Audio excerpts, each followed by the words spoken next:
The chair screeched across the concrete patio, hurled by a leather-clad arm toward the little girl in the wheelchair. Time seemed to slow as cafe patrons watched in horror, their morning coffees forgotten in their hands. The German Shepherd moved like liquid lightning, positioning his muscular body between the flying furniture and the paralyzed child, his teeth bared in a silent warning that made even grown men step back. The biker Derek stood with his feet planted wide, a smirk playing at the corner of his mouth that didn't quite reach his eyes that held something darker, something broken. "What's the matter?" he taunted, his voice carrying across the suddenly silent patio. "It's just a joke." But as the massive dog's growl rumbled like distant thunder, no one was laughing. And no one, least of all Derek, realized that in that moment 3 lives connected by tragedy were about to collide in ways that would change them forever. The service vest on the dog's back told a story Derek couldn't yet read, and the little girl's clear blue eyes held no fear, only a puzzling recognition, but as if she'd been waiting for him all along. Leave a like and share your thoughts in the comments along with the city you're watching from now. Let's continue with the story. Sophie Anderson had once been a whirlwind of energy, the kind of child who'd never walk when she could run, never speak when she could sing. That was before the rainy Tuesday evening when a drunk driver swerved across the center line on Highway 16, taking her parents' lives and her ability to walk in one catastrophic moment. At 6 years old, Sophie now navigated the world from a pediatric wheelchair, her small hands already calloused from pushing the wheels, her golden hair often twisted into practical braids by her Aunt Martha.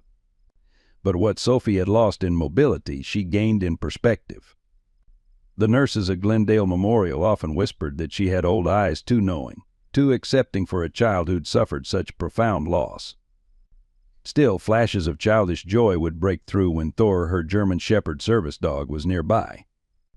He'd been her father's last gift to her, arranged before his death through connections at the K-9 unit where James Anderson had served as a police officer. Thor's background made him uniquely qualified for his role in Sophie's life. Before becoming her service dog, he'd served 3 distinguished years in the Glendale Police Department's K-9 unit, specializing in search and rescue operations. His training had been so exemplary that he'd received special commendation when he'd located 2 children trapped beneath rubble after a gas explosion. Thor's transition to service work had been seamless, trading the intensity of police work for the constant vigilance required to assist Sophie. The specialized harness he wore allowed Sophie to steady herself during transfers, while his imposing presence deterred the unwanted attention her wheelchair sometimes attracted. Thor was more than Sophie's assistant. He was her guardian, confidant, and bridge to independence. Derek Mitchell hadn't always been the kind of man who'd intimidate a child. Before his 3 tours in Afghanistan, he'd been known for his easy laugh and steady hands that had trained military dogs with patience few handlers possessed.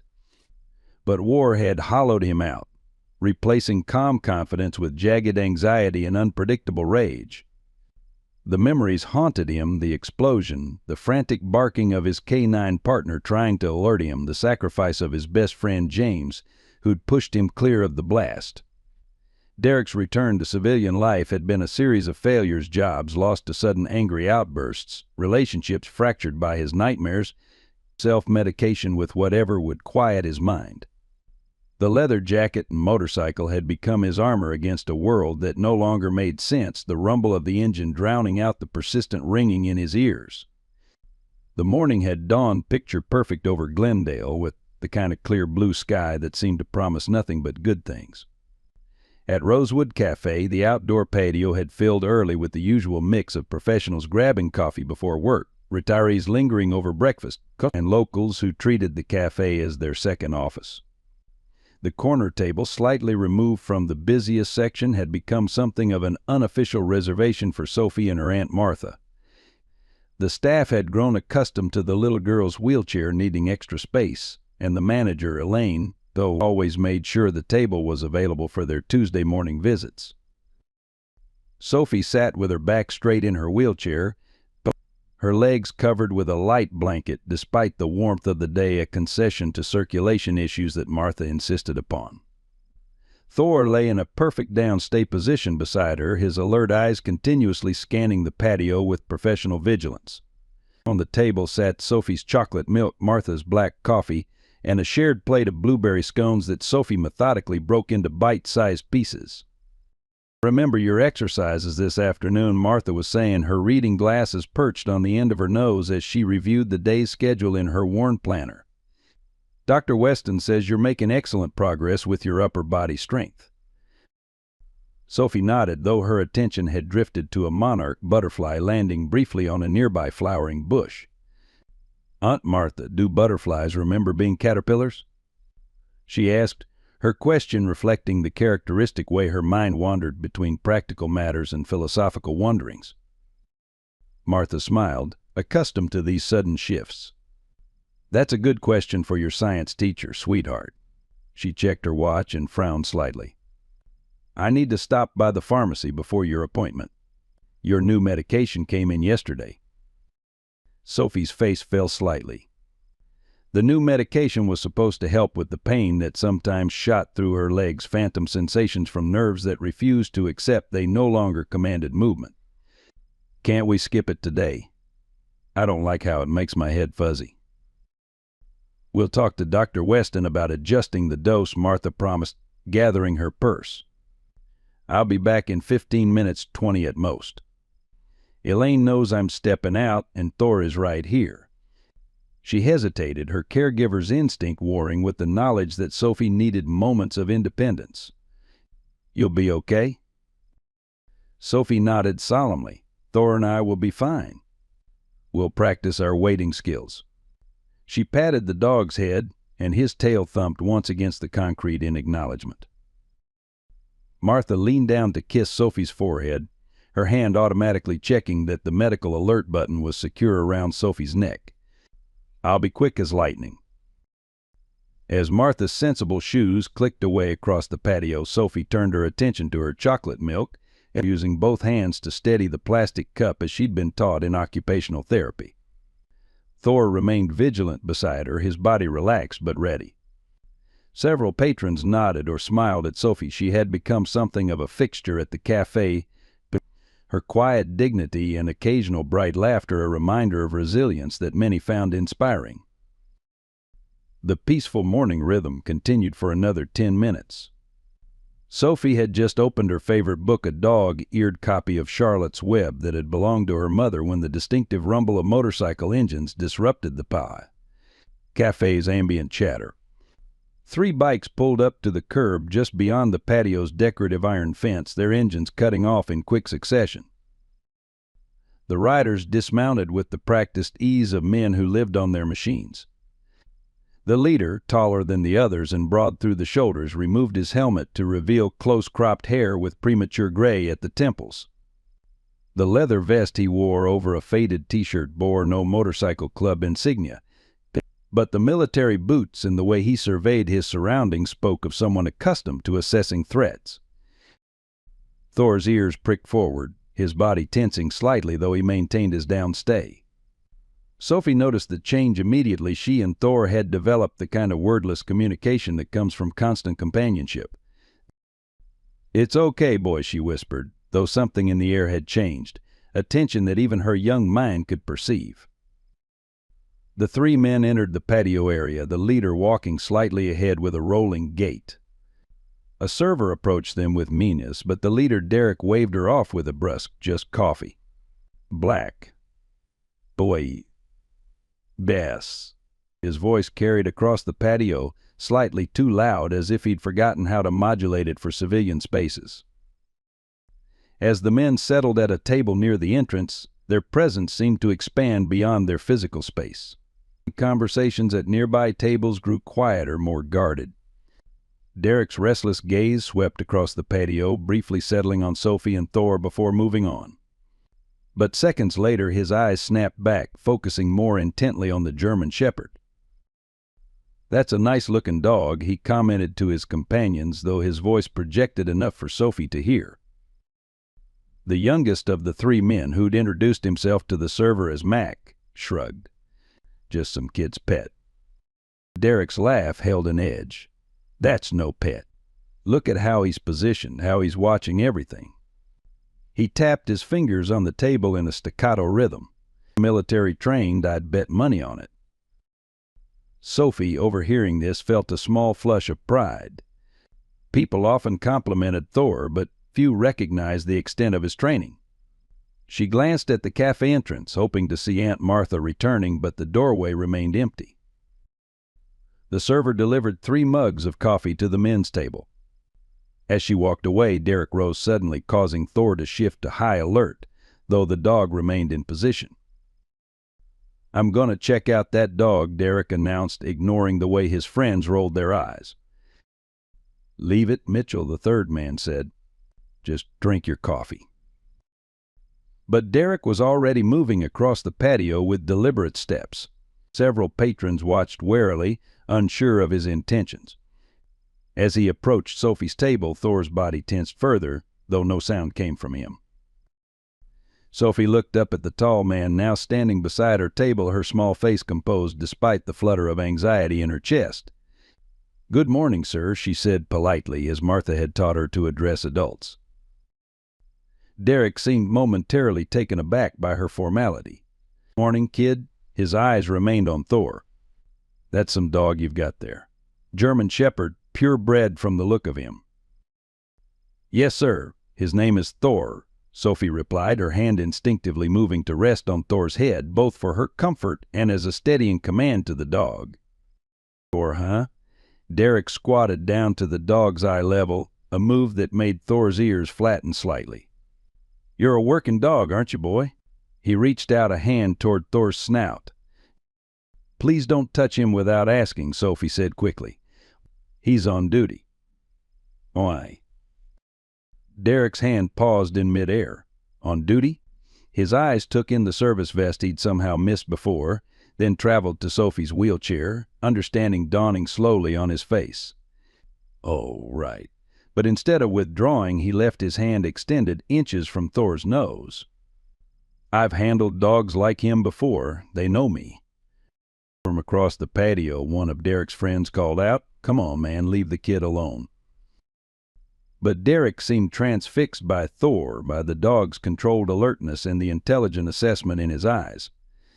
Something about the animal had triggered a cascade of memories of desert sand and night patrols, of the comforting weight of a canine partner against his side in the darkness.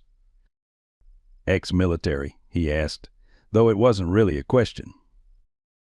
Sophie shook her head. "Police. He worked with my daddy." At the word daddy, a shadow crossed Derek's face, a tightening around his eyes that Sophie couldn't interpret. The cafe had grown unusually quiet, the other patrons sensing the strange tension building between the man, the child, and the dog that watched him with unwavering attention. Thor remained perfectly still, but Sophie could feel the coiled readiness in his body, the slight tremor of restraint beneath her small hand. She glanced again toward the cafe entrance, hoping for Aunt Martha's return. The big clock on the cafe wall showed that 12 minutes had passed, not long in adult time, but an eternity in the stretched moment of uncomfortable encounter. "Your daddy a cop, then?" Derek asked, his voice rougher. "He was," Sophie said simply, the past tense heavy with meaning. Something flickered in Derek's eyes, recognition perhaps, or the ghost of memory. He straightened up suddenly, looming over the table. "Good dog you've got," he repeated, though the words seemed automatic now. He took a step back, then another, before turning abruptly to rejoin his friends. As he walked away, Sophie released a breath she hadn't realized she was holding. Thor remained vigilant, his eyes tracking Derek's movement across the patio. The normal murmur of cafe conversation slowly resumed, though several patrons continued to cast concerned glances toward Sophie's table. But the encounter wasn't over. As Derek settled back with his friends, their conversation grew animated, punctuated by occasional laughter that seemed too loud, too forced. Sophie tried to return to her book, but found herself reading the same sentence repeatedly, her attention divided between the page and the uncomfortable awareness of being watched. Thor knew it too. His body remained tense, his attention fixed on the 3 men whose presence had disrupted the peaceful morning routine. And somehow Sophie sensed with a child's intuition that the seemingly casual encounter had been merely the opening move in a confrontation yet to fully unfold. Derek returned to his friends with a strange expression, something between intrigue and discomfort etched across his weathered features. He took a long swig of his coffee, grimacing at the bitter taste. "That dog's got police training," he muttered, loud enough for his companions to hear but keeping his voice low enough to avoid carrying across the patio. "Not just any service dog." Mac, the youngest of the three with a patchy beard that failed to hide his youth, glanced over at Sophie's table. "So what? You gonna start a fan club?" His attempt at humor fell flat as Derek's expression darkened. "I worked with dogs like that," Derek said, his fingers drumming against the table in that persistent rhythm that always appeared when his thoughts turned toward his time in service. "Belgian Malinois in Afghanistan, but same training principles. That dog's watching me like he knows something." The third man, Cal, a former Army mechanic who'd served alongside Derek in their second tour, shook his head. "It's just a dog, Mitchell. And you're making the kid uncomfortable. Let it go." But Derek couldn't let it go. Something about the German Shepherd had triggered a flood of memories, the disciplined, alert posture, the intelligent assessment in the animal's eyes. Those eyes had followed him across the patio, watchful in a way that reminded him too much of Axel, his K-9 partner who'd saved his unit twice before the AE that no dog could have detected in time. Derek rose again, ignoring Cal's muttered curse. "I'm just going to see what he does." He moved with deliberate steps back toward Sophie's table, aware that several patrons were watching him with undisguised concern. The weight of their gazes prickled along his skin, triggering the hypervigilance that never fully subsided.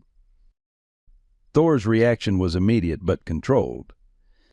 The dog shifted position, rising into a perfect sit beside Sophie's wheelchair, his body now squarely between the approaching man and the child. No growl, no bark, just a precise, professional repositioning that spoke volumes about his training. "See that?" Derek said loudly enough that his friends could hear. "That's defensive positioning, perfect execution." He stopped about 5 feet from the table, respecting the invisible boundary that Thor had established. "Your dog ever been deployed overseas, kid?" Sophie shook her head, her small fingers now resting lightly on Thor's shoulder. "No, sir. Thor worked for the Glendale Police Department, in search and rescue." Her voice remained steady, polite, though wariness had crept into her blue eyes. Derek cocked his head, studying Thor with an intensity that made several nearby patrons shift uncomfortably in their seats. "Search and rescue, huh? Found any good missing persons lately?" His tone had shifted, taking on a challenging edge. "He's retired now," Sophie replied. "Except for helping me." She gestured toward her wheelchair, a simple movement that carried the weight of explanation. Derek's eyes lingered on the wheelchair, then moved back to Thor. "Let's see how good his training really is." Without warning, he clapped his hands sharply, the sound cracking across the patio like a gunshot. Coffee cups rattled as startled patrons jumped, a woman at the next table gasping audibly. But Thor didn't flinch, didn't bark. His ears flattened momentarily, his muscles tensed, but he remained in perfect position, his eyes locked on Derek with unwavering focus. "Derek, enough," Cal called from their table, half rising from his chair. "Leave the kid and her dog alone." But Derek had found a target for the restless energy that constantly churned inside him, the need to provoke a reaction, to test boundaries until they broke. "Good boy," he said to Thor, his voice holding a mocking edge. "Real steady. But what happens if I do this?" He took a sudden step toward Sophie. Thor's response was immediate, a low, rumbling growl that vibrated from deep in his chest, a warning as clear as spoken language. The dog didn't move from his position, didn't show teeth, but the message was unmistakable. "Stop it," Sophie said, her voice smaller now, but still composed. "You're scaring everyone." Derek glanced around, suddenly aware of the tension that had spread across the patio. Several patrons had pulled out their phones, some openly filming, others with fingers poised over emergency contacts. The server who'd brought their coffee stood frozen near the entrance, looking uncertainly toward the manager's office. For a moment, something like shame flickered across Derek's face. He took a step back, raising his hand slightly. Just testing his training, he said, the excuse sounding hollow even to his own ears. No harm meant. Thor is very well trained, Sophie said, her hand still resting on the dog's shoulder. My daddy made sure of that before he went to heaven. Her composure wavered slightly on the last words, a child's grief momentarily visible beneath her careful poise. Something in Derek's expression shifted at the mention of Sophie's father. A muscle twitched in his jaw, his fingers curling into fists at his sides. Your dad taught him well, he said, his voice rougher. He turned abruptly, stalking back to his companions with rigid shoulders. Happy now? Cal asked as Derek dropped heavily into his chair. You just harassed a disabled kid. Real heroic, Mitchell. Mac laughed nervously. The dog didn't even flinch. Military grade for sure. Derek's gaze remained fixed on Sophie and Thor, something troubled and distant in his eyes. That kid said her dad's dead. Cal shrugged. Lots of cops die in the line of duty. Doesn't make it your business. Something about them. Derek trailed off, his thoughts whirling in directions he couldn't fully articulate. The coffee in his mug had grown cold, but he drank it anyway, grimacing at the bitter taste. The ringing in his ears had intensified, a constant companion since the explosion, but worse now with the adrenaline coursing through his system. Across the patio, Sophie had returned to her book, or at least was making a show of reading it. Thor remained vigilant, his attention divided between his charge and the three men whose presence had disrupted their morning routine. We should go, Cal said, checking his watch. Got that appointment at the VA at 11. But Derek wasn't ready to leave. Something unfinished pulled at him, a compulsion he couldn't name. He watched as Sophie turned a page in her book, her movements careful and precise. There was something about her that nagged at his memory, something he couldn't quite place. One more test, he said suddenly, pushing his chair back. Cal grabbed his arm. Derek, no, we're leaving. Now. Derek shook him off with a sharp movement. Just one more. I need to see something. He strode across the patio before his friends could stop him, ignoring the murmurs that followed his approach. Thor was on his feet the moment Derek moved, once again positioning himself between the approaching man and Sophie. This time the dog's hackles were slightly raised, his stance wider and more defensive. Sir, please go back to your table, Sophie said, her voice steady despite the tension evident in her small frame. Thor doesn't like people approaching fast. Derek stopped, but closer this time, just beyond arm's reach. Smart dog, he said, his eyes fixed on Thor rather than Sophie. Knows when someone's a threat. He shifted his weight slightly, a testing movement. Thor's growl deepened, the sound carrying across the now silent patio. Several patrons stood, unsure whether to intervene, while others moved further away from the developing confrontation. I'm not a threat, Derek said, though his body language communicated otherwise. Just curious about how good he really is. Without warning, he reached toward Sophie's book. Thor's reaction was immediate and calculated. He moved forward just enough to block Derek's hand, teeth still concealed but stance now unmistakably protective. The growl hadn't stopped, a continuous warning that made the hair on the back of Derek's neck stand up. See? Derek said, pulling his hand back. A perfect threat assessment. Your dad trained him to protect you specifically, didn't he? Sophie nodded slowly. Thor keeps me safe. Her voice trembled slightly now, the first real indication that the confrontation had begun to pierce her carefully maintained composure. From across the patio, Mac called out, "Come on, Derek. Let it go, man." Man. But Derek was locked in now, a confrontation of wills with the German Shepherd whose disciplined response both impressed and provoked him. Let's see what happens if I do this, he said, and before anyone could react, he moved to touch Sophie's wheelchair. Thor's warning growl escalated instantly into a sharp, authoritative bark that froze Derek in his tracks. The dog still hadn't moved from his defensive position, hadn't attempted to bite, but the message was clear. This was the final warning. A woman at a nearby table stood up forcefully, her chair scraping against the concrete. "That's enough," she called out, her voice cutting through the tension. "Leave that child alone right now." Derek turned toward the woman, irritation flashing across his face. "Mind your own business, lady. I'm not hurting anyone." "You're harassing a disabled child," the woman replied, stepping forward. "And I've already called the manager." As if on cue, the cafe manager emerged from inside, a middle-aged woman with a determined expression. "Is there a problem here?" she asked, though her eyes made it clear she already knew the answer. Derek stepped back from Sophie's table, his hands raising slightly in a gesture that was half surrender, half dismissal. "No problem. Just admiring the dog's training." He was scaring Sophie, another patron interjected. "Been at it since his friend left." The manager's expression hardened.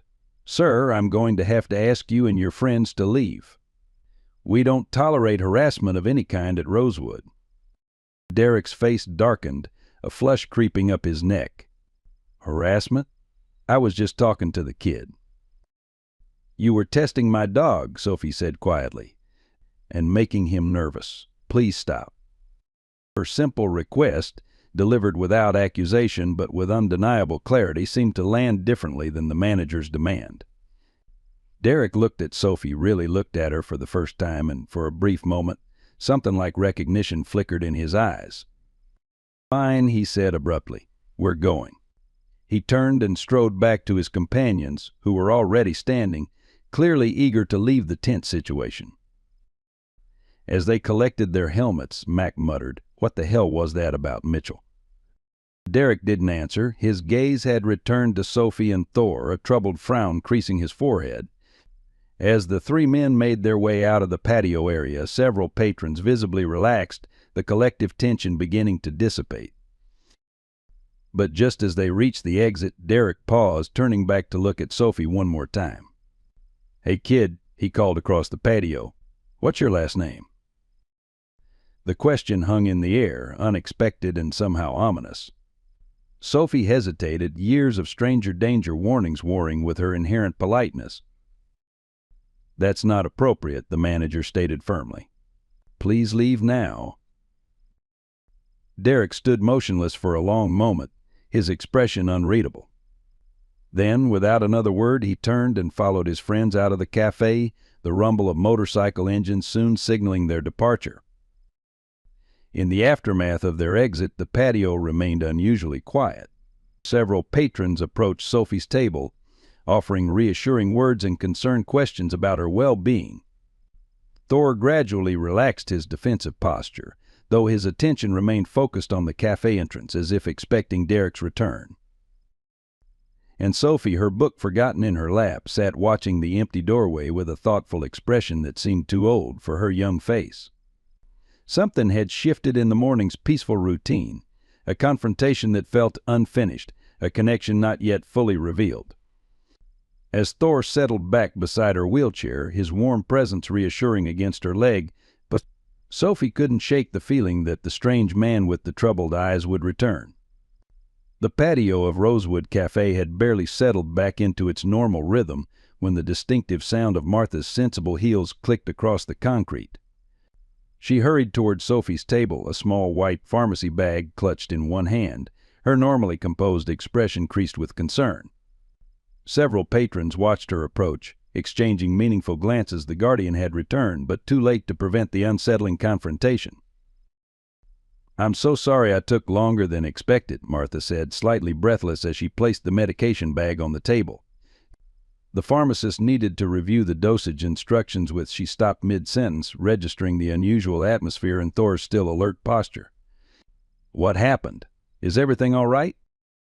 Before Sophie could answer, the cafe manager approached, coffee pot in hand, but clearly using it as an excuse to check on the situation. "There was a bit of an incident," she explained in a low voice to Martha. "3 men on motorcycles came in, and one of them took an unusual interest in Sophie's dog. He became somewhat aggressive in testing the dog's responses. We asked them to leave. Martha's face paled, her hand instinctively reaching for Sophie's shoulder. "Are you okay, sweetheart? Did that man frighten you?" Sophie shook her head slightly, though the small furrow between her brows belied her calm answer. "Thor protected me. He didn't let the man get too close." She hesitated, then added with childish honesty, "But it was scary when he got loud." The manager refilled Martha's coffee cup, her movements deliberate as she added several customers were concerned enough to record the interaction on their phones. "We have their contact information if you want to follow up." Martha's expression tightened, the protective fierceness that had become her default since taking guardianship of Sophie emerging fully. "I would appreciate those contacts. And I'd like to know if those men are regular customers." "First time I've seen them," the manager replied. "And hopefully the last, given their behavior." She offered a reassuring smile to Sophie before moving to attend to other tables. Martha sat down heavily in her chair, her hand trembling slightly as she reached for her coffee. The constant vigilance required to protect a vulnerable child in a world that sometimes seemed designed for the able-bodied and strong had worn her down over the past year, etching new lines around her eyes and mouth. "Maybe we should go straight to your appointment," she suggested, though Sophie had barely touched her scone. "Can we stay?" Sophie asked, her small voice steady. "Thor needs to settle after being on alert. Dr. Harrison says it's important for his training that he can return to normal after a stressful situation." Martha hesitated, torn between the desire to remove Sophie from a place where she'd been harassed and the importance of maintaining routines. "All right," she conceded, "but we'll leave in 20 minutes. As they sat in uneasy calm, several patrons stopped by their table, some to express concern, others to praise Thor's composed behavior, and a few to share their own stories of service dogs that had proven invaluable companions. A retired gentleman who introduced himself as a former K9 handler particularly commended Thor's restraint. "That's professional-grade training," he observed, nodding appreciatively toward the German Shepherd who had finally relaxed into a down-stay position. Most dogs would have escalated much faster with that kind of provocation. "Your dog kept a perfect threat assessment without overreacting." Sophie nodded, a small flicker of pride breaking through her lingering unease. "My daddy said Thor was the best in his class. That's why he chose him for me." The man smiled kindly. "Your daddy chose well." When they finally left the cafe, Martha was hyper-aware of their surroundings, scanning the street and parking lot with nervous attention.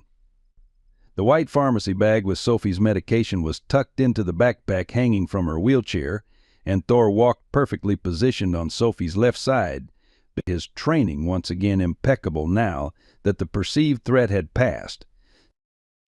The remainder of the day proceeded with the structured routine that had become essential to Sophie's recovery and ongoing care physical therapy at the rehabilitation center, then a brief session with the child psychologist who had been helping her process her grief, and finally, a stop at the park where Thor was allowed some off-duty time to run in the enclosed dog area. But throughout these familiar activities, Martha could sense a lingering tension in both Sophie and Thor. The child was quieter than usual, her normally inquisitive mind seemingly turned inward on thoughts she didn't share.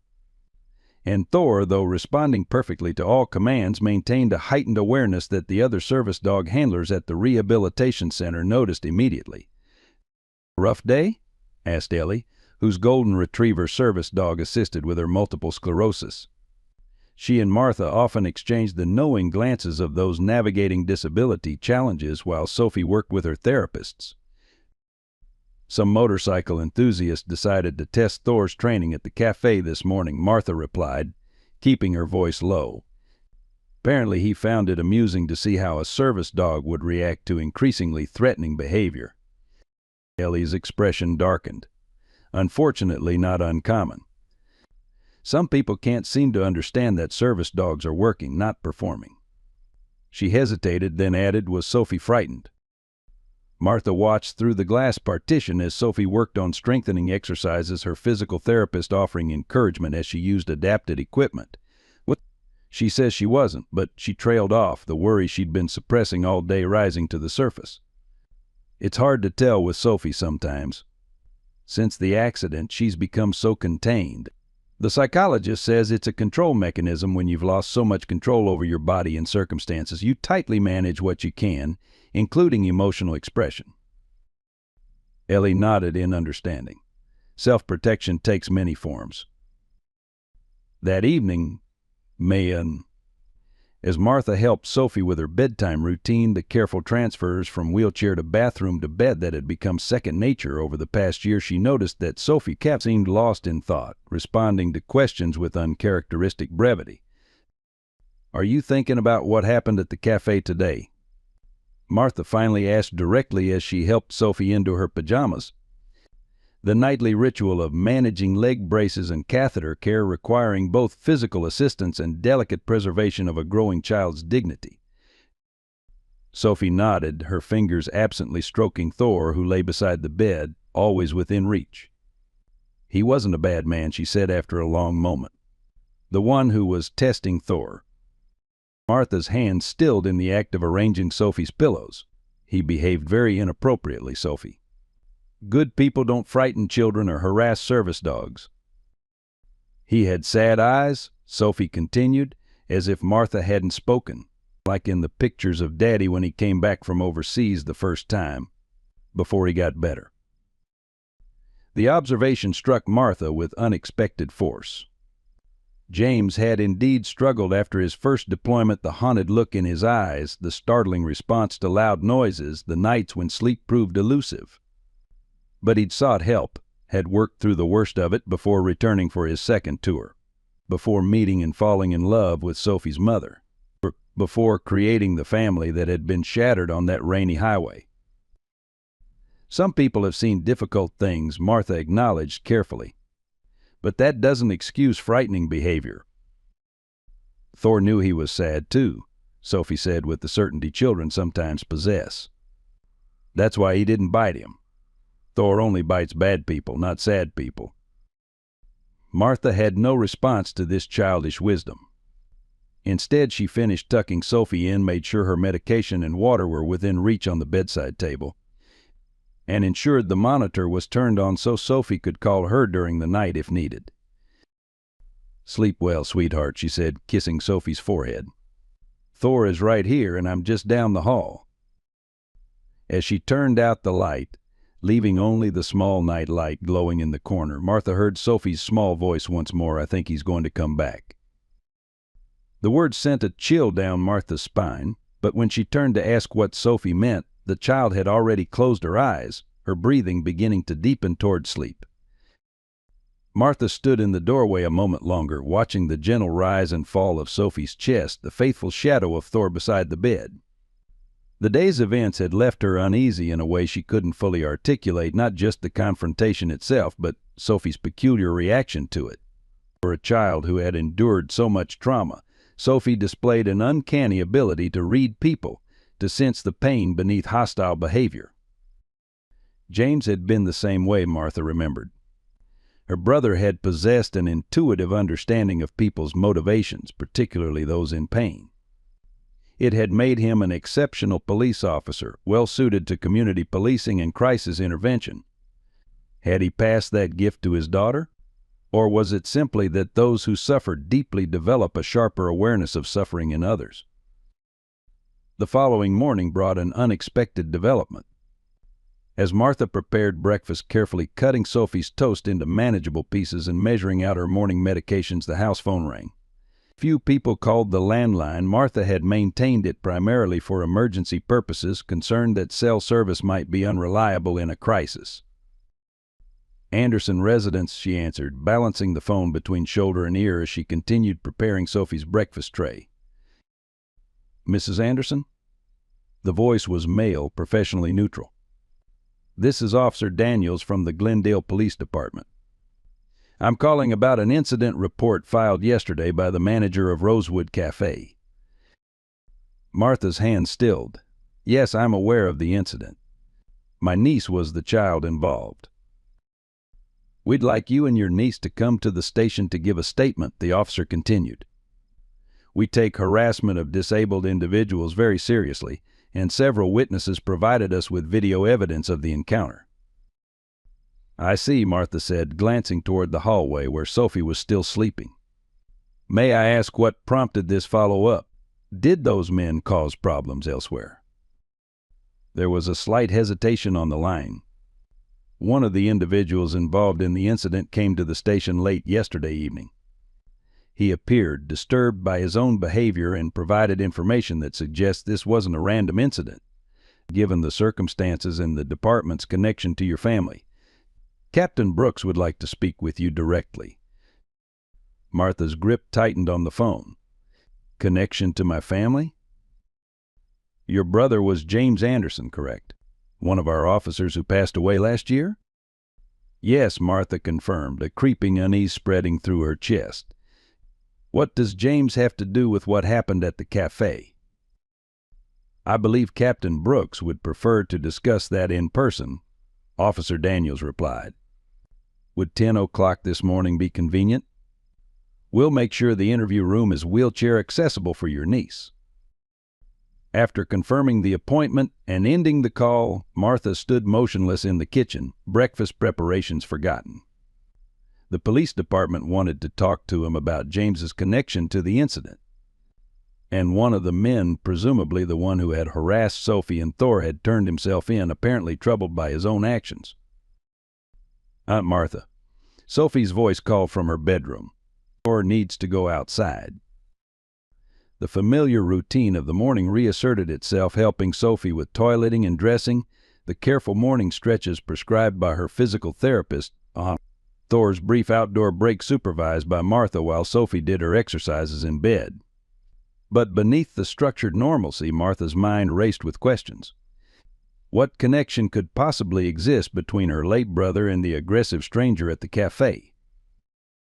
As she helped Sophie into her wheelchair, making sure her legs were properly positioned and the safety belt secured, Martha debated how much to tell her about the police department's call. Sophie had been through so much, the last thing she needed was more uncertainty or stress. But she was also remarkably perceptive, often sensing when adults were withholding information. We need to go to the police station this morning, Martha finally said as she placed Sophie's breakfast tray across her wheelchair arms. The police want to talk to us about what happened at the cafe yesterday. Sophie nodded, seemingly unsurprised. Because of the man who was testing Thor? Yes, Martha confirmed, watching Sophie's face carefully. The police said one of the men went to the station last night. He was upset about how he behaved. A small frown creased Sophie's forehead. The sad one? With the loud voice? I believe so, Martha said, struck again by Sophie's characterization of the man as sad rather than scary or mean. The descriptions one might expect from a child who had been harassed. Sophie was quiet for a moment, methodically cutting her toast into even smaller pieces than Martha had prepared. When she spoke again, her voice was soft but clear. Is it because he knew my daddy? The question landed like a physical shock, stopping Martha in her tracks as she was pouring orange juice. She set the pitcher down carefully, turning to face Sophie fully. Why would you think that? Sophie shrugged, a small movement limited by her decreased upper body strength. The way he looked at Thor, and he asked me my last name before they left. I think he recognized Thor from somewhere. Martha kneeled beside the wheelchair, bringing herself to eye level with Sophie. Sweetheart, did that man say something to you about your father? Something I didn't hear? Sophie shook her head. No. But his eyes changed when I said Thor worked with Daddy. And when I said Daddy was in heaven. She took a small bite of toast, chewing thoughtfully before adding, I think he's the one who's coming back. The Glendale Police Department building stood as a monument to practical municipal architecture, all straight lines and functional design, softened only by the American flag that fluttered above the entrance. Martha guided Sophie's wheelchair up the gently sloping ramp, Thor walking in perfect heel position beside them. Despite having visited many times when James was alive, Martha felt a flutter of anxiety as they approached the glass doors. This wasn't a social call or a family visit. This was about yesterday's disturbing encounter. Officer Daniels met them in the lobby, a stocky man with a closely trimmed beard and kind eyes that crinkled when he knelt to greet Sophie at eye level. "You must be Sophie," he said warmly. "I knew your dad. He talked about you all the time." Sophie nodded solemnly. "This is Thor," she said, gesturing to the German shepherd who remained in perfect position despite the distractions of the busy station. "I know Thor, too," Officer Daniels replied with a respectful nod toward the dog. "Best search and rescue dog we ever had." He straightened, addressing Martha.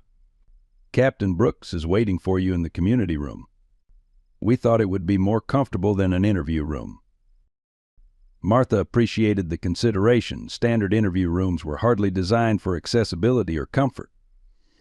She followed Officer Daniels through the security checkpoint, where Thor was acknowledged with professional courtesy by the K-9 officers on duty, their police dogs maintaining disciplined postures even as their eyes tracked their former colleague.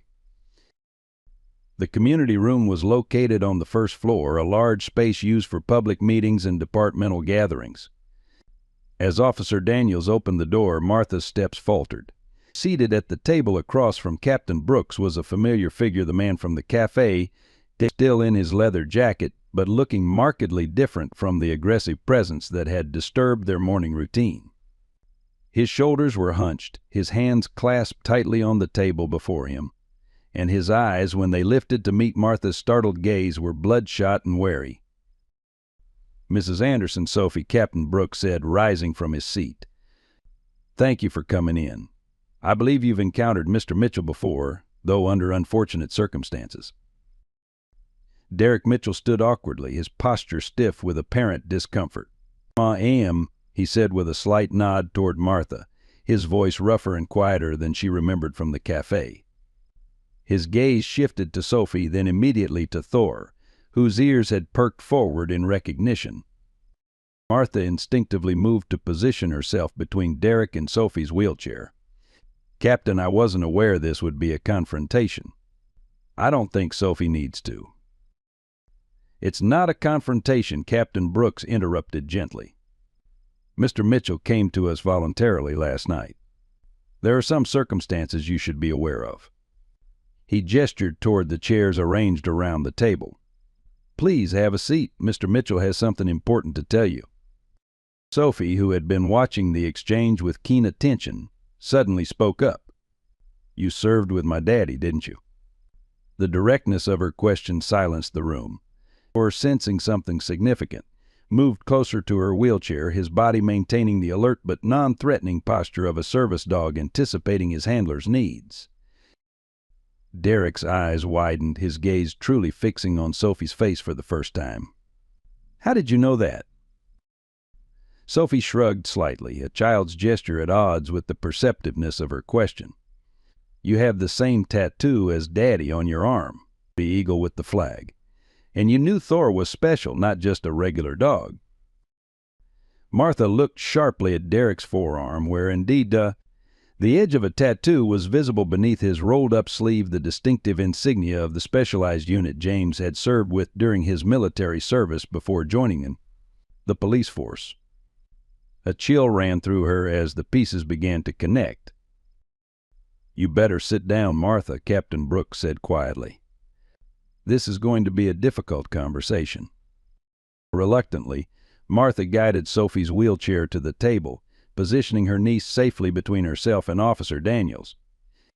Thor settled in his designated spot beside Sophie, his attention now divided between his handler and Derek, who had remained standing, seemingly unable to return to his seat. "James Anderson was my best friend," Derek finally said, his voice barely above a whisper. "We served 2 tours together. He saved my life in Kandahar when our unit was ambushed."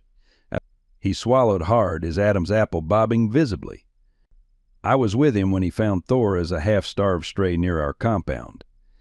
We trained him together, unofficially at first." Martha's breath caught in her throat. James had told her stories about finding a German shepherd puppy, about the bond that had formed between them during his deployment. But he'd never mentioned a friend named Derek. When we got back stateside, Derek continued, James got Thor officially recognized and certified for police work.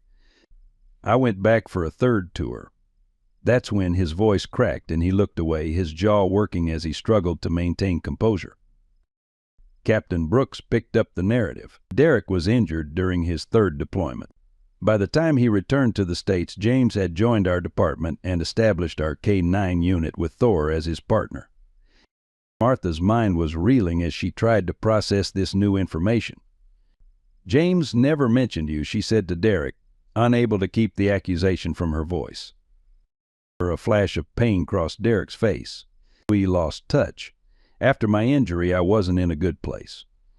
Didn't want to drag anyone down with me."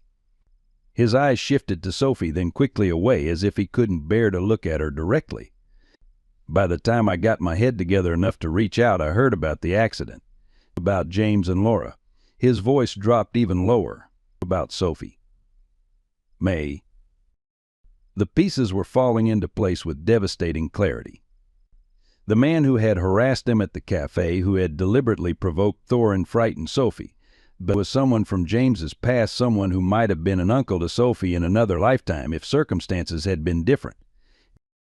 "Why did you approach us like that?" Martha demanded, her protective instincts flaring. "If you knew who Sophie was, why would you behave so aggressively?" Derek shook his head, a gesture of self-disgust rather than denial.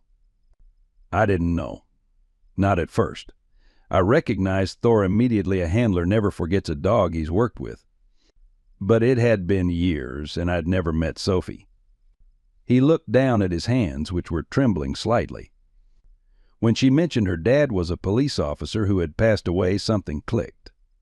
But I wasn't thinking clearly. I haven't been thinking clearly for a long time. Captain Brooks leaned forward, his expression grave but compassionate. "Derek has been struggling with severe PTSD since his discharge. He's been in and out of treatment, but the past few months have been particularly difficult for him." "That doesn't excuse what happened," Martha said firmly. "No, it doesn't," Derek agreed immediately. "There's no excuse. That's why I came in last night. When I got home, when the fog cleared a bit, I realized who Sophie must be. James's daughter." His voice broke on the name. "I couldn't live with myself knowing what I'd done. What I might have done if it had escalated further." Sophie, who had been watching this exchange with solemn attention, suddenly spoke again. "Did you train Thor too? Before Daddy?" Derek looked startled by the question, his gaze finally meeting Sophie's directly. "Yes," he admitted. "Your dad and I both worked with him when he was young. That's why he didn't attack me yesterday, even when I was being inappropriate. He remembered me on some level." "Thor remembers everyone who's kind to him," Sophie said with the simple certainty of a child. "That's what Daddy always said." The conversation might have continued in this vein, painful revelations tempered by Sophie's innocent observations, if not for the sudden commotion that erupted in the hallway outside. Raised voices, the sound of hurried footsteps, and then the community room door burst open to reveal Mac, the youngest of Derek's companions from the cafe, and his face flushed and his expression frantic. "Mitchell, we've been looking everywhere for you," he exclaimed, seemingly oblivious to the formal setting or the presence of police officers. "Cal's in trouble, man. That guy from the bar last night, the one who was hassling you about Afghanistan, he followed Cal home, and now he's threatening to." He broke off, finally registering the others in the room, his eyes widening as he recognized Sophie and Thor. "Oh, shit. Sorry. Captain Brooks stood, his posture shifting from sympathetic mediator to alert officer. "What's this about a threat?" But Mac's attention had fixed on Derek, whose entire demeanor had changed, shoulders straightening, eyes sharpening with sudden focus. "It's Weaver," Mac explained rapidly. "He's at Cal's place with some of his buddies. They've got him cornered in the apartment. Cal called me from the bathroom, said they've got weapons and they're talking about teaching him a lesson for harboring a traitor. Meaning you, Mitchell." The atmosphere in the room transformed instantly. Captain Brooks began issuing orders to Officer Daniels, who moved immediately to the door, hand on his radio. Derek stood rigid, his expression hardening into something that made Martha instinctively pull Sophie's wheelchair back. "This is from last night?" Derek asked Mac, his voice tight. "The argument at Sullivan's?" Mac nodded frantically. The guy was spouting all that garbage about how you guys failed over there, how you should have saved his brother's unit.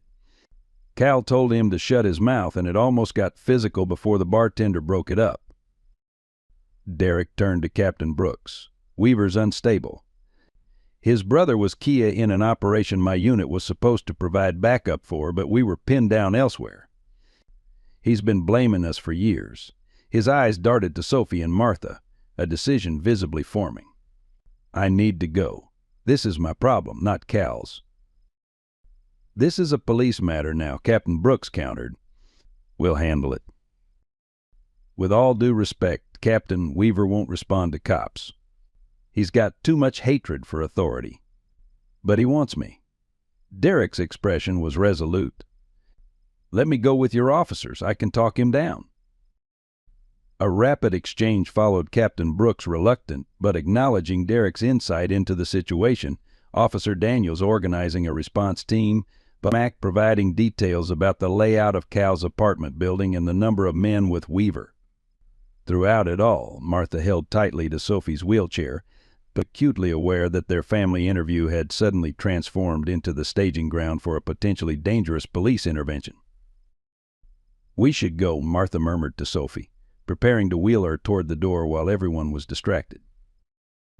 But as she began to move, a startling bark from Thor froze everyone in the room. The German Shepherd had risen from his position, standing with ears forward and body tense. Sophie placed a restraining hand on his back, but her eyes were wide with understanding. "Thor knows that man's scent," she announced, pointing to Mac. "He was at our cafe yesterday. Thor remembers." Derek looked sharply at Thor, then at Sophie. "What do you mean he knows his scent?" "When you were testing Thor, he was checking all the people around us," Sophie explained. "His nose was working. He does that when he's worried about a threat. He remembers people by their smell." A moment of silence followed this pronouncement, broken by Captain Brooks's thoughtful question. "Sophie, would Thor be able to help us locate this man Weaver if he's moved from the apartment? Service dogs typically aren't used for tracking, but given Thor's police background..." Martha began to protest Thor is Sophie's service dog, not a police resource, but was interrupted by Sophie's calm response. "Thor can find anyone if he has their scent. Daddy said he was the best tracker in the department." She looked down at the German Shepherd, who remained alert but calm under her hand. "But he needs something that smells like the person." Derek exchanged a significant look with Captain Brooks. "Weaver was wearing a distinctive jacket last night, Army surplus with patches. If he's still wearing it. And your friend Cal would have something of Weaver's?" Captain Brooks asked Mac. "I don't know, maybe. They got pretty close during the argument." Weaver spilled his drink on Cal's shirt. The implications rippled through the room. Thor's specialized training in search and rescue, combined with his police background, that might provide a crucial advantage if Weaver and his companions abandoned Cal's apartment before the police arrived, a likely scenario given the escalating situation. Derek approached Sophie slowly, kneeling to bring himself to her eye level, the first time he had directly engaged with her since their tense encounter at the cafe. "Sophie," he said, his voice gentler than Martha had ever heard it, "Thor is your dog. He's trained to stay with you and keep you safe. But we need his help to find a dangerous man who might hurt my friend. Would you be willing to let Thor work with us, just for a little while?" Sophie looked at Derek thoughtfully, then at Thor, whose attention remained fixed on the adults as if understanding the gravity of the discussion. "Thor helps people," she said simply. "That's what he was trained for. Daddy would want him to help." Derek's expression softened, a flash of grief and gratitude crossing his weathered features.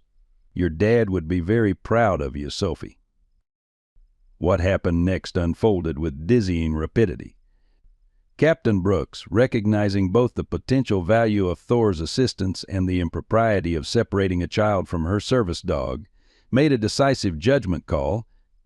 If Thor was to be deployed, Sophie would need to accompany him, but at a safe distance from any potential confrontation. Martha, despite her vehement objections, found herself outmaneuvered by Sophie's calm insistence and the urgency of the situation. Within minutes, they were moving toward the parking lot, Captain Brooks and Officer Daniels leading the way, followed by Derek and Mac under the watchful eye of 2 additional officers, and finally Martha pushing Sophie's wheelchair with Thor walking alertly at their side. The carefully planned interview had transformed into an impromptu operation, with Sophie's service dog potentially playing a crucial role. As they reached the police vehicles, Martha leaned down to whisper urgently in Sophie's ear, "We don't have to do this. Thor is your dog, your helper. You need him." Sophie looked up at her aunt, her young face solemn but determined. But the man who's in trouble was Daddy's friend too. Thor can find bad people and keep everyone safe. She reached up to touch Martha's cheek with small fingers. "Don't worry, Aunt Martha. Thor always comes back to me." The convoy of police vehicles moved through Glendale with practiced efficiency lights flashing but sirens silent, a tactical approach to avoid alerting Weaver and his companions to their imminent arrival. Martha sat in the back of a police SUV, her arm protectively around Sophie, who remained calm despite the extraordinary circumstances. Thor lay at their feet in the footwell, his body alert but steady, occasionally lifting his head to look at Sophie as if confirming she remained secure. 2 cars ahead, Derek rode with Captain Brooks and Officer Daniels, providing additional information about Weaver's background and likely mental state. The pieces of the puzzle had come together rapidly once Mac had burst into the community room. Weaver, the brother of a fallen soldier whose unit Derek's team had been unable to reach in time during a critical operation, had harbored a festering resentment for years. The chance encounter at Sullivan's bar the previous night had reignited his rage, particularly when he recognized Derek, whom he viewed as personally responsible for his brother's death. "Cal's apartment is in that complex," Officer Daniels said as they turned onto Cedar Avenue, pointing toward a 2-story building of weathered brick, third unit on the 2nd floor, according to dispatch. Captain Brooks nodded, assessing the situation with experienced eyes. No visible disturbance from the street. Neighbors haven't reported anything unusual. He glanced at Derek. That could mean they've already left, or that Weaver's keeping things quiet until you show up. Derek's jaw tightened. Weaver's not the type to wait patiently. If Cal called 20 minutes ago and nothing's happened since, he left the implication hanging. They pulled into a parking space across from the apartment complex, the other police vehicles distributing themselves strategically along the block. Martha watched through the window as officers emerged, they moving with purpose but without obvious urgency, maintaining the appearance of routine police activity while positioning themselves for potential intervention. Captain Brooks approached their vehicle, leaning down to speak through the open window. "We're going to bring Thor forward to see if he can confirm whether Weaver is still in the building. Sophie will need you to handle him since he's trained to respond to you specifically. But you'll stay right here in the vehicle with Officer Reynolds." Sophie nodded solemnly, her small face composed despite the tension surrounding her. "Thor needs something with the man's scent. Mac's getting Cal's shirt from last night, the one Weaver spilled his drink on," Captain Brooks replied. "We'll bring it to you." Martha tightened her hold on Sophie's shoulders. "This isn't right.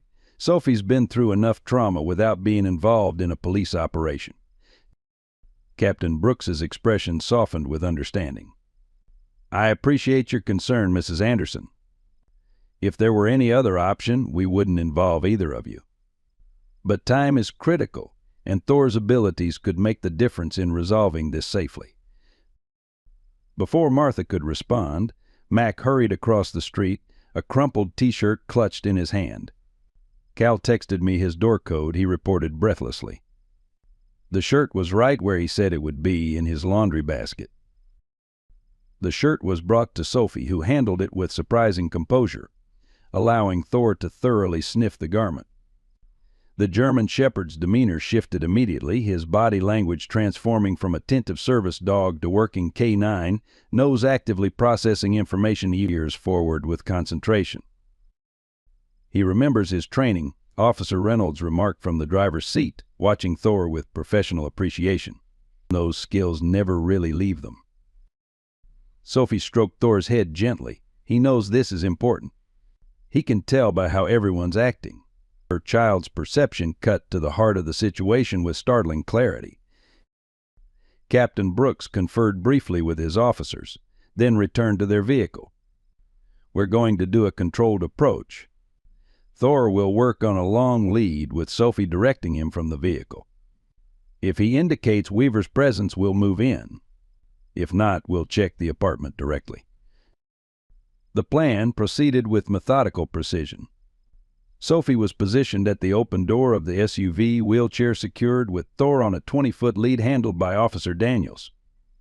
At Sophie's quiet command, Thor, seek the German Shepherd, moved forward with purpose, nose working systematically as he circled the ground floor of the apartment building, but then ascended the exterior stairs to the second-floor walkway.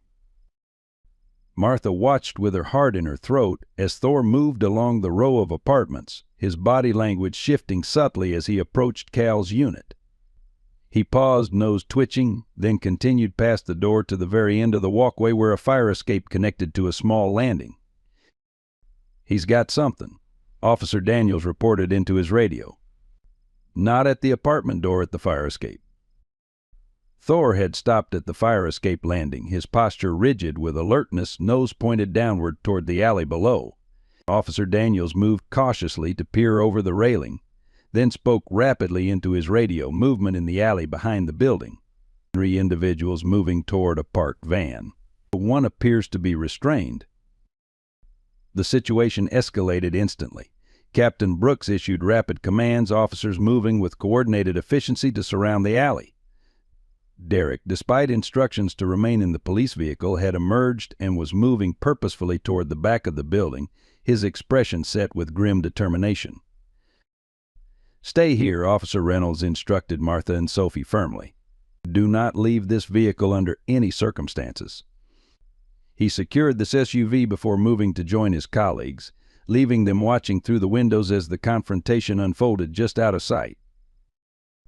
What happened next would later be pieced together from multiple perspectives: the officers' reports, Cal's testimony, and Derek's reluctant account.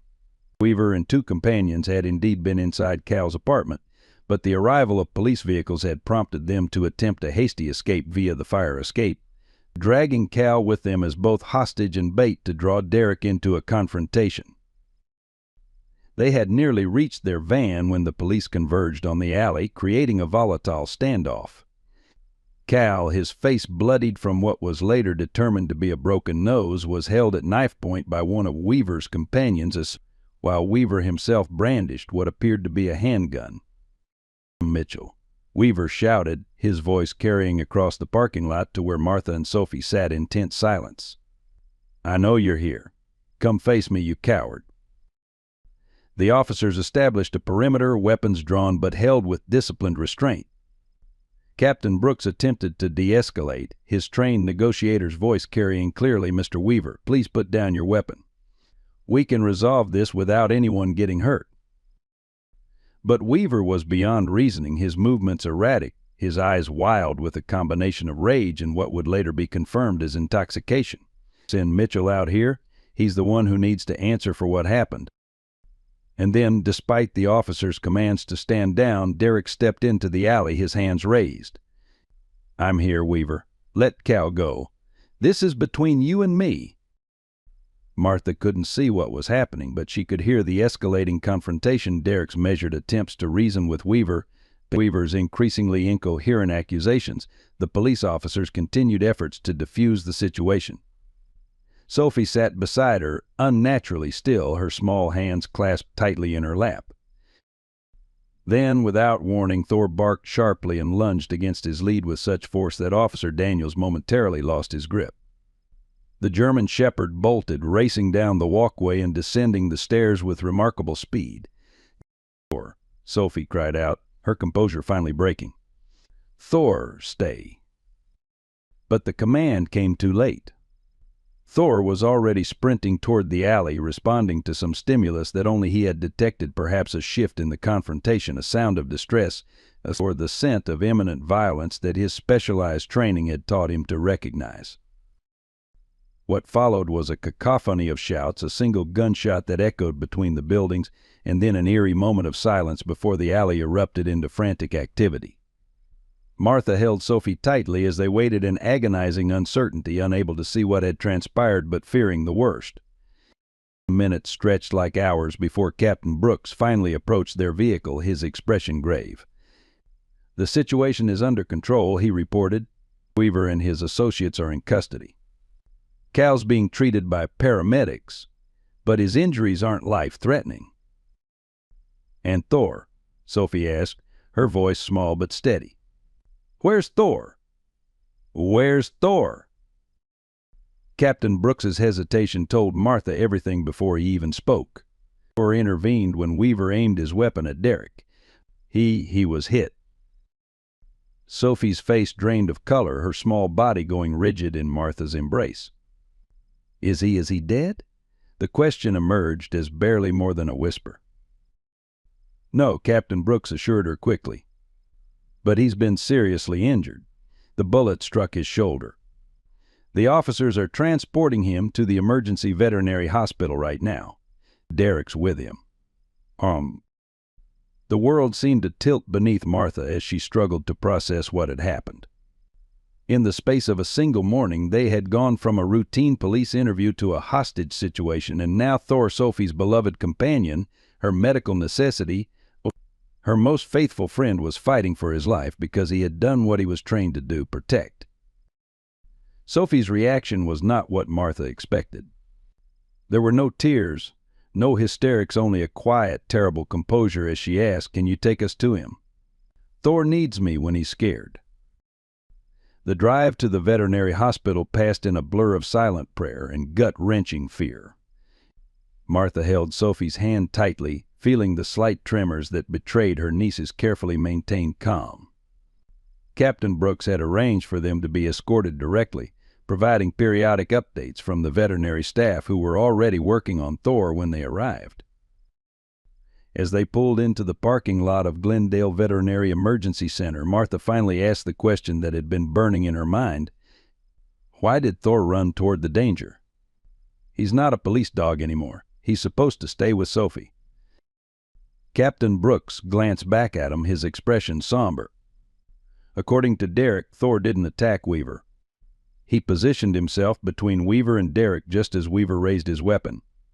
He paused, choosing his words carefully. Derek believes Thor recognized what was happening from his police training. He was protecting someone he perceived as part of his pack.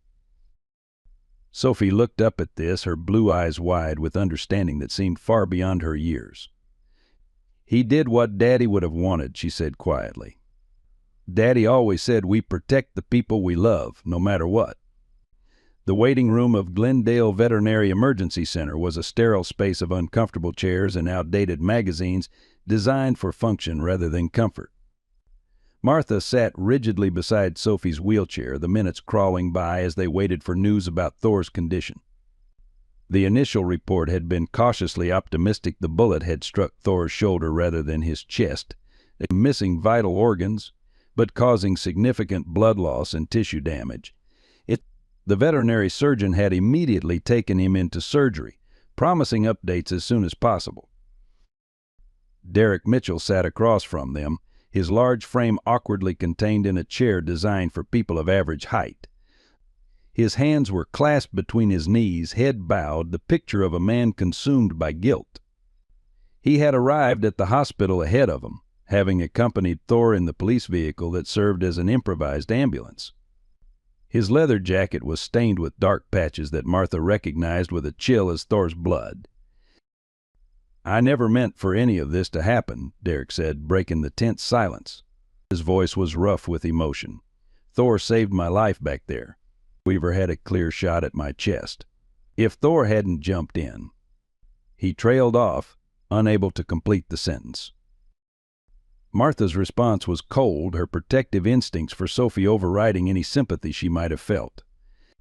None of this would have happened if you hadn't harassed Sophie and Thor at the cafe yesterday. Your actions set everything in motion. Derek nodded, accepting the accusation without defense. You're right. I was in a bad place. Have been for a long time. He lifted his head, revealing eyes reddened from what might have been tears. I didn't recognize Sophie yesterday. I swear I didn't. I just saw Thor and something broke inside me. Seeing him again brought everything back. Afghanistan, James, the life I used to have before everything went to hell. Sophie, who had been silent since their arrival, suddenly spoke. You were the friend Daddy wrote to me about in his letters. The one who taught him how to train dogs. Derek's head snapped up, surprise evident in his expression. James wrote to you about me? Sophie nodded, her small face solemn. When he was away, he wrote me letters. Mommy would read them to me. He said his friend Derek knew more about dogs than anyone in the world, and that someday he would introduce us. She paused, her young voice steady despite the weight of her words. But then he died, and I never got to meet you. The simplicity of Sophie's statement landed like a physical blow, visibly staggering Derek. Martha watched as the realization dawned across his face, the recognition that James had valued their friendship enough to tell his daughter about him, had planned for them to meet under vastly different circumstances than their confrontation at the cafe. I didn't know, Derek whispered. After my last deployment, I cut ties with everyone. The doctors called it isolation behavior, part of the PTSD. I couldn't deal with normal life, with people who hadn't seen what I'd seen. His voice cracked. James tried to reach out a few times, but I shut him out. I was angry that he seemed to have adjusted so well. Police career, family, the whole American dream. Meanwhile, I couldn't sleep through the night without nightmares or hold down a job for more than a few months. A nurse entered the waiting room, momentarily interrupting the conversation. She approached them with a clipboard, requesting additional information about Thor's medical history and vaccination records. Martha provided what she could, grateful for the distraction from the heavy emotions filling the small space. After the nurse departed, promising an update from the veterinarian soon, Derek continued, his voice lower, directed primarily at Sophie. Your dad was the best man I ever knew. We met in basic training, became friends when we discovered we both loved working with dogs. In Afghanistan, we volunteered for every K-9 project they had: bomb detection, search and rescue, patrol duties. Sophie leaned forward in her wheelchair, her attention completely focused on Derek's words. Daddy said Thor was special from the beginning.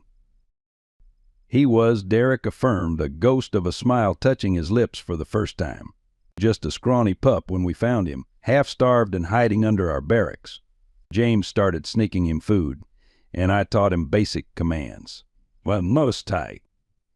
By the time our deployment ended, he was following us everywhere, already showing the intelligence that made him such an exceptional service dog. Martha watched Sophie's face as Derek spoke, seeing the hunger in her expression, the desperate need of a child to hear stories about a father taken too soon, to connect with someone who had known him in ways she never would. Despite her lingering anger at Derek, Martha couldn't deny Sophie this unexpected connection to James's past. The explosion that injured me was supposed to get both of us, Derek continued, his eyes now fixed on a point somewhere beyond the waiting room walls. We were on patrol with our unit. Thor was with us not officially, but he'd become our unofficial mascot and rudimentary bomb detector.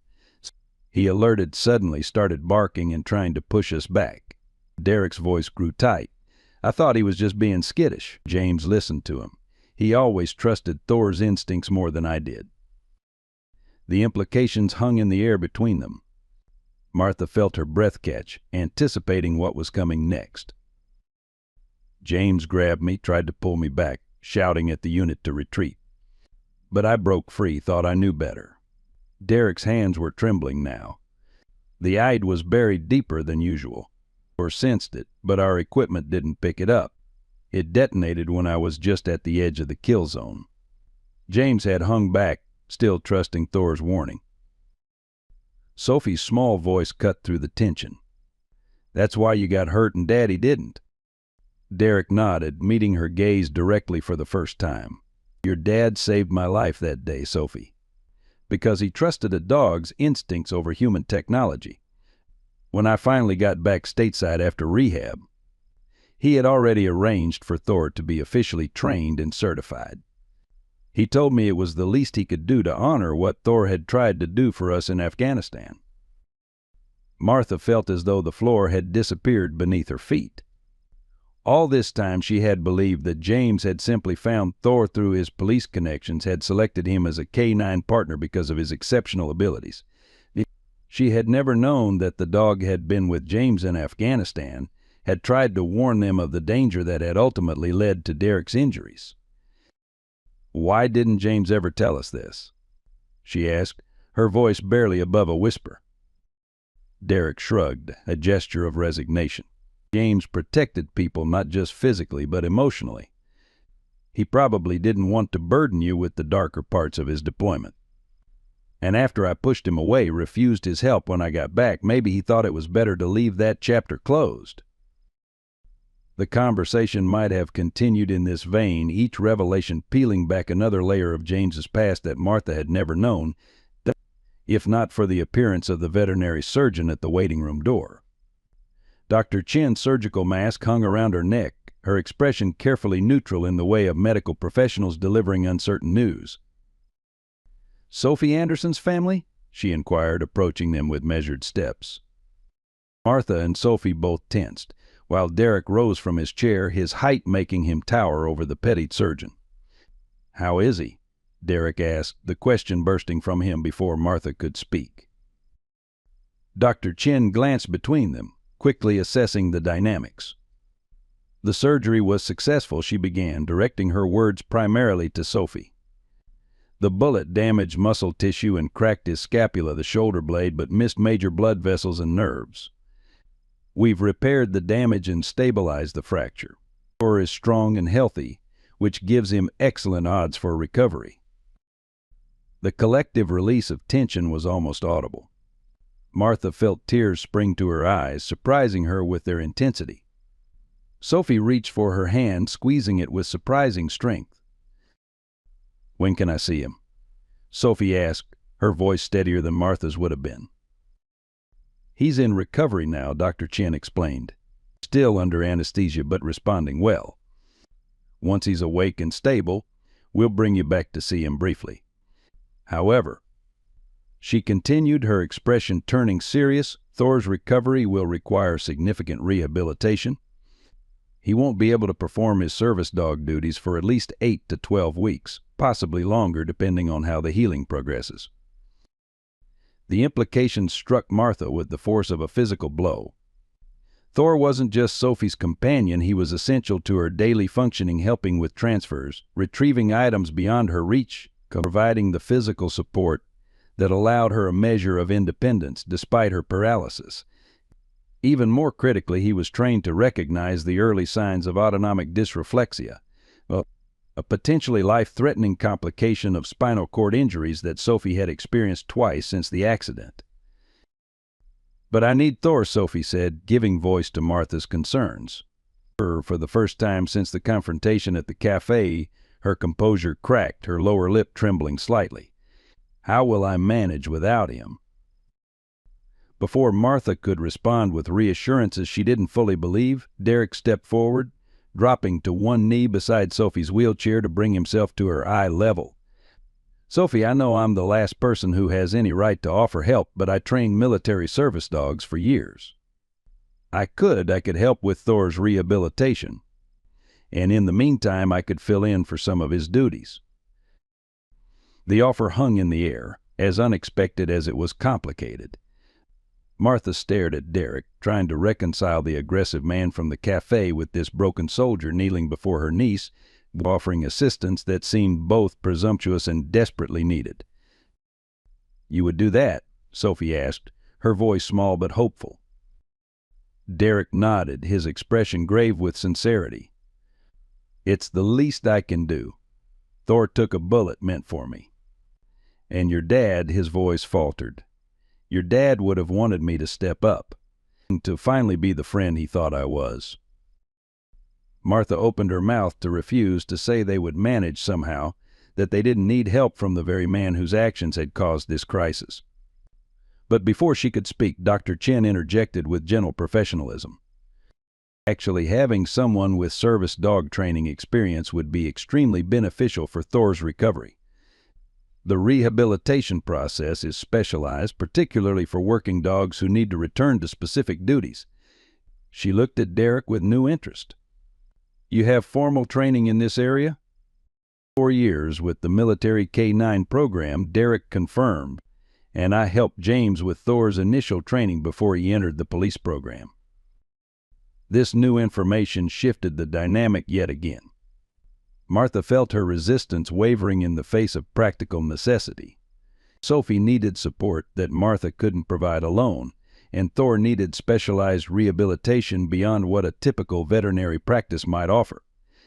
Sophie, with the directness that had characterized her approach to life since the accident, addressed the tension directly. "Aunt Martha, I think Daddy would want us to accept help from his friend."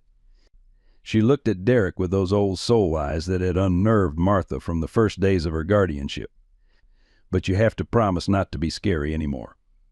Thor doesn't like it when people are loud and angry." The simplicity of the condition, delivered with a child's straightforward logic, seemed to pierce straight through Derek's defenses. He bowed his head for a moment, then met Sophie's gaze with newfound steadiness. "I promise, Sophie. No more angry outbursts. I've been avoiding dealing with my problems for too long, using anger to push people away." He glanced at Martha. "I've been in and out of VA treatment programs, but I never committed fully. That changes now.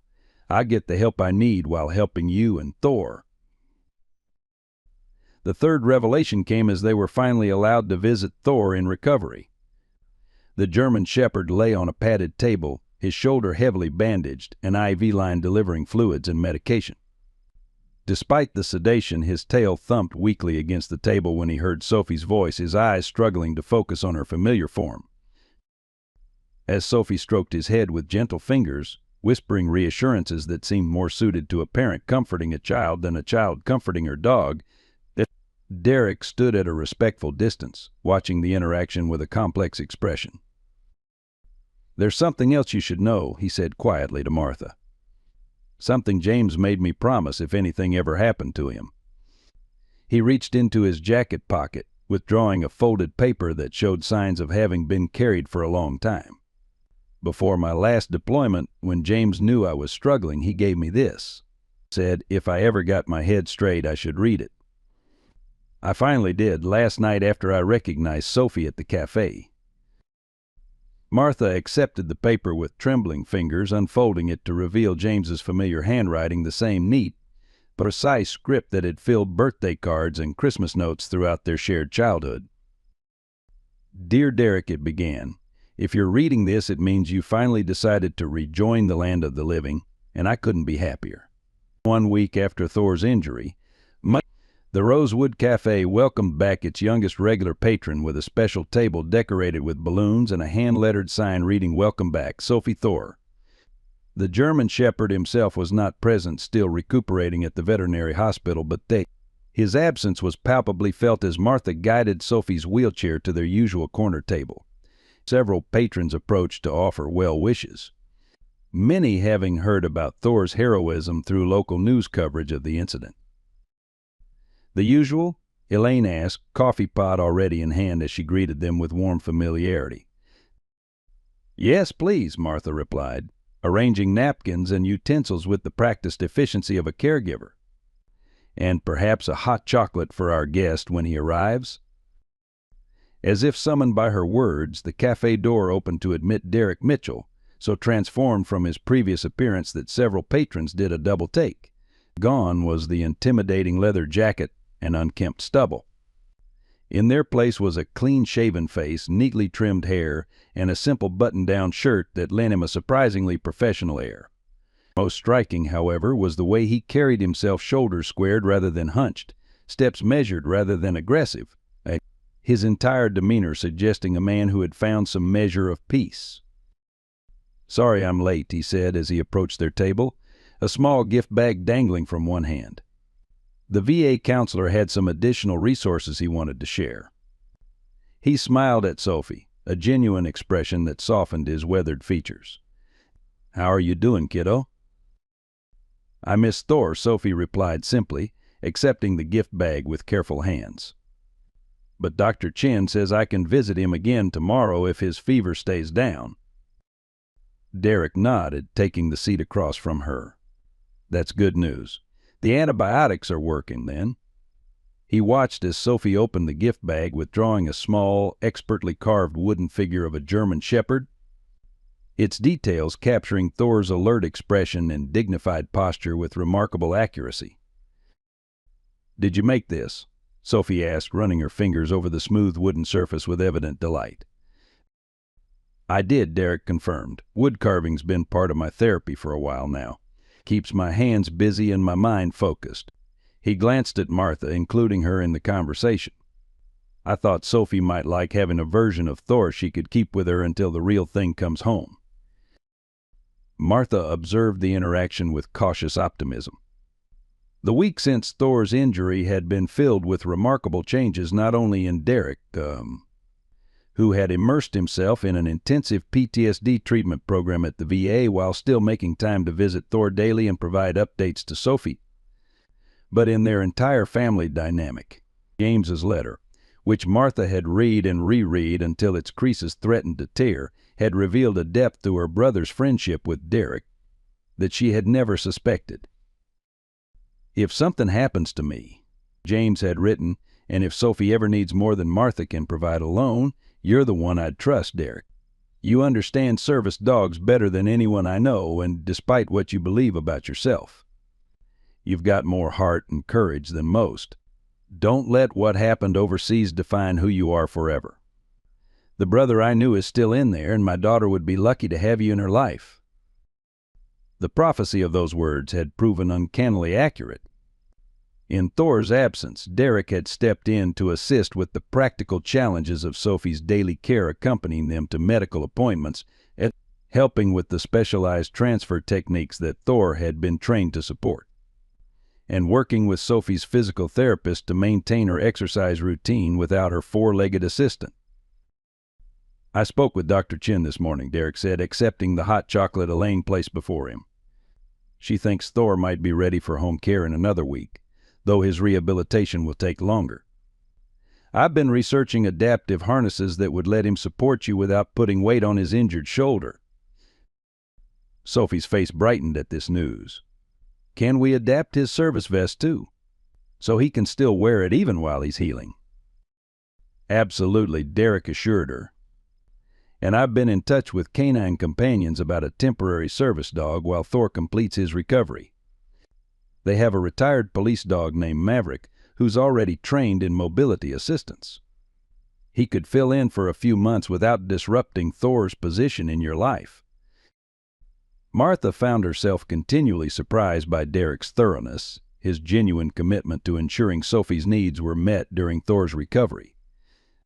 It was as if helping them had given him a purpose that had been lacking in his life since his discharge, a way to honor his friendship with James while moving forward from the trauma that had derailed his life. The cafe door opened again, admitting Cal, his nose still bandaged from the confrontation with Weaver, but his smile genuine as he spotted them. Since the incident, he had become a regular presence in their lives as well, his steady calm providing a counterbalance to Derek's more intense energy. He approached their table, exchanging greetings before taking the fourth chair. "I've got some news," he announced, directing his words primarily to Derek. "The DA called this morning. Weaver's accepted a plea deal, aggravated assault and unlawful detention. With his prior record, he's looking at significant time." He hesitated, then added, "They're recommending psychological evaluation and treatment as part of his sentence." Derek nodded, his expression sobering. "Good. Weaver needs help as much as consequences." He met Cal's gaze with newfound steadiness. "We all carry scars from what happened over there. Some just run deeper than others." As the adults continued their conversation, Sophie turned her attention to the wooden carving of Thor, her fingers tracing its contours with evident affection.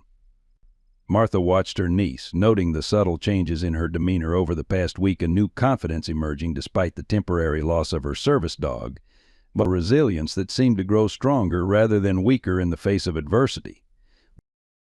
6 months later, on a crisp autumn morning, Glendale Park played host to an unusual gathering. Beneath the shelter of an oak tree whose leaves had turned brilliant gold, a small crowd assembled around a picnic table specially adapted for wheelchair access. Sophie sat at its center, flanked by Martha on one side and Derek on the other, Thor lying in perfect service position beside her wheelchair. The German Shepherd's recovery had progressed remarkably well under Derek's dedicated rehabilitation program. The specialized harness Derek had designed allowed Thor to perform most of his service duties without straining his healing shoulder, and the visible scar in his fur had become a badge of honor, evidence of his unwavering loyalty and courage. "I think that's everyone," Martha said, surveying the gathering with satisfaction. The group included many who had become part of their expanded family circle: Cal and his girlfriend Jenny, Officer Daniels and Captain Brooks, Dr. Jen from the veterinary hospital, Sophie's physical therapist, and even Elaine from Rosewood Cafe, who had brought a specially decorated cake for the occasion. "Then I think it's time," Derek replied, reaching into his pocket to withdraw a small velvet box. He presented it to Sophie with a ceremonial flourish. "The honor should be yours."